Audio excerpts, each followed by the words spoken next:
Ewan. Hmm. Kayo lang ba may anak na kulot ang buhok? Sobrang hirap niyang talian ng buhok. Ito, gawin naman natin ay maghanap tayo ng tali. Parang sinasabunutan ko na yung anak ko dyan. Sorry guys. Sorry ate. Oh, sige. Hanap.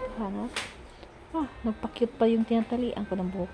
By the way, hindi po siya naligo dyan. Oo, sige.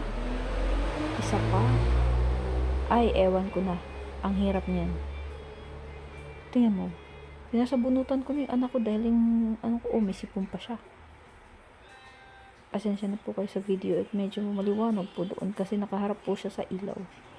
Oh, sige. Ganyan, gawin mo. Bakit parang ang pangit na ng labas? Ay, ewan ko na. Hayaan mo siya. Buhok naman niya yan. Nga pala, yun nga sobrang kulot ng anak ko, no? Parang hindi siya naghihiwa-hiwalay, nagdidikit-dikit lang siya. At napakahirap niyang itali. Kaya hindi siya pwede may suklay, dapat kinakamay. Parang kumakain ka lang, kakamayin mo talaga. Oh, sige ate Chloe. Tingin. Oh. By the way guys, pag uwi niya niyan, ang buhok niya ay parang nakipagsabong siya sa loob ng eskwelahan. Hindi ko alam kung ano ginagawa niya sa eskwelahan at bakit parang puro ano siya, tawag doon, tanggal ng tali, o kaya naman nag-loose yung tali. Siguro nagkakamot at hindi alam yung sagot. Ay, bahala siya. Nga pala, pasensya na po yung itsura ko dyan at hindi pa po ako nagsusuklay.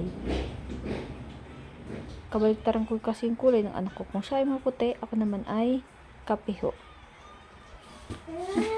Oh. Sige, go. Tali. Hanggang sa mapuno yung buhok niya.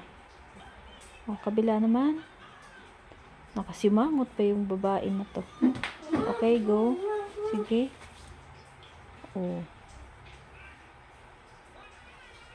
Okay, go.